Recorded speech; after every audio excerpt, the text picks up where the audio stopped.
Hi guys, இந்த வீடியோவில் நம்ம முடக்கத்தாங்கீரை வச்சு தோசை தான் செய்ய போகிறோம்.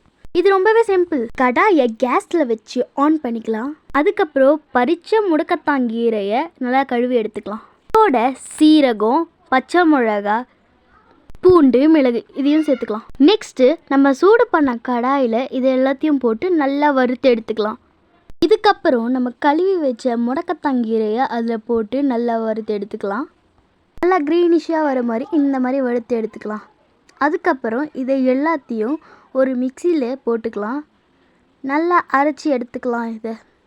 இதுக்கப்புறம் தோசை சுடுற மாவில் நம்ம அரைச்சி வச்ச இந்த முடக்கத்தாங்கீரையோடைய பேஸ்ட் தோசை வேணுமோ அவ்வளோ தோசையில் நம்ம இந்த முடக்கத்தாங்கீரையோட பேஸ்ட்டை போட்டு நல்லா கலக்கி எடுத்துக்கலாம்.